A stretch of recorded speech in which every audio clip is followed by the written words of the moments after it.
Mr. President, I rise today to bring attention to the troubling erosion of our strongest and most cherished transatlantic alliance, the North Atlantic Treaty Organization.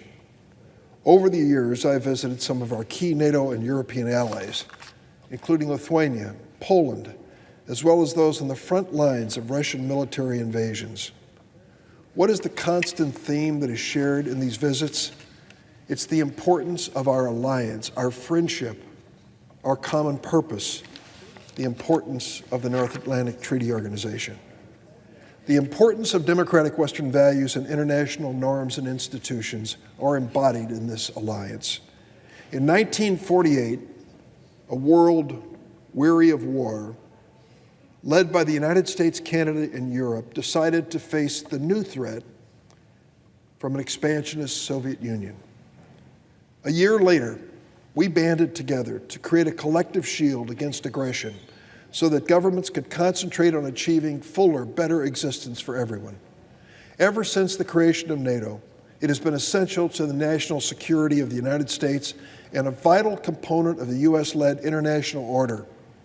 NATO has made the world safer, more prosperous. Underpinning the NATO treaty is collective defense guarantees that essentially says the following: an armed attack against one of us is an attack against all of us. There's only been one time in the history of NATO that this has been invoked. You know what it was? It was less than 24 hours after the terrorist attacks against the United States of America on September 11th, 2001. When that happened, our allies in NATO immediately came to our defense. They fought beside us, stood beside us, and pledged to be there when we needed them. They've been there with our U.S. military forces in Afghanistan since 2001 to stop the spread of terrorism. And many of these NATO allies have paid the ultimate price. Many more have come home injured. They did it without question because it is in service to the collective defense guarantee of the NATO alliance.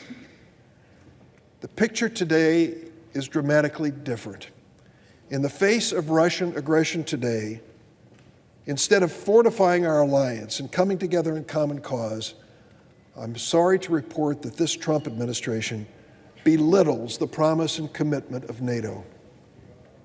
The president's lack of an appreciation for history, for this critical and stabilizing alliance, is alarming.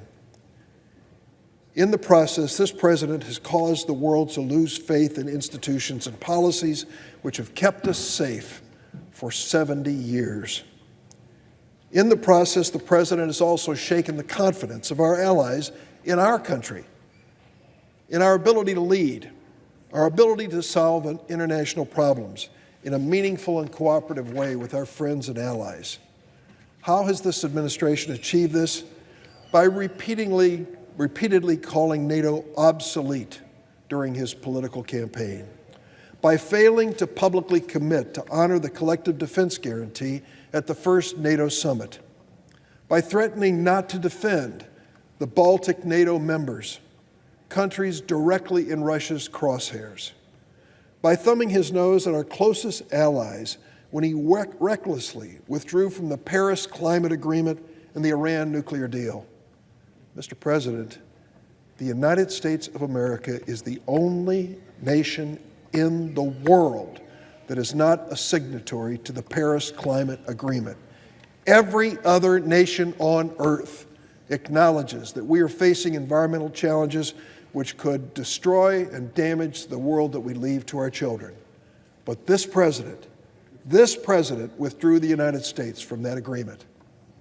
And just days ago, he stepped away from the Iran nuclear deal, an agreement reached under the previous administration, which I know makes it unacceptable to this president, but an agreement reached by China, Russia, the United States, Germany, France, United Kingdom, and the European Union. To do what? To stop the Iranians from developing nuclear weapons. President Trump stepped away from that agreement. The world is not safer because of that decision. To throw salt on the wound, the president is now in a trade war with some of these very same NATO allies. And he has threatened to levy sanctions against these same NATO allies if they do any business with Iran. Defying all logic and American security interests, despite all the things I've just said, the president looks the other way when it comes to Russia. Despite Russia's interference in our election, a conclusion reached by every intelligence agency in the United States, despite repeated violations of international treaties and agreements, despite cyber attacks against the United States and Europe, especially the Baltics, despite the occupation of sovereign territory in Ukraine, Georgia, and Moldova, President Trump has been virtually silent on Russia's aggression. Tragically, this silence has not gone unnoticed by our closest international partners. The Pew Research Center did a poll that showed our allies' trust in American leadership is plummeting. In 2017, only 11% of those who live in Germany had confidence in President Trump, and in Great Britain, only 22%. This is compared to 86 and 79% in those countries under President Obama. Gallup also did a poll. After 2 years of his presidency, approval of American leadership is at a new low of 30%, with the biggest drops in approval coming from those nations who have stood by us in alliance for 7 decades. The devastating message is clear. At a time when Russia is challenging NATO in new and more aggressive ways, our NATO allies are losing faith in America. Donald Tusk, the European Council president, went so far as to publicly say the European Union is no longer under any illusions that the United States is a trustworthy friend. I never expected the greatest military alliance in the world to be plagued by such uncertainty. I certainly didn't expect that uncertainty to rise as a result of our president.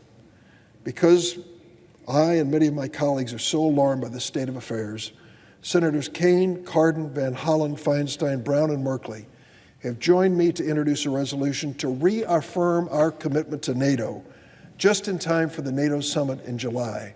I plead with my Republican colleagues to join us in making this a bipartisan commitment to the future of NATO.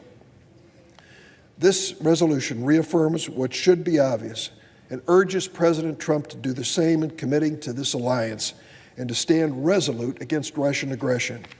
We know hostile nations will seek to exploit the strained relationship between NATO and the United States, and we can't allow this to happen. If our president won't do it, then Congress must. We need to act to reassure that America can still be trusted to stand for the values which inspired the creation of NATO and to stand by our allies and friends who share our goal for a peaceful world. Thank you, Mr. President.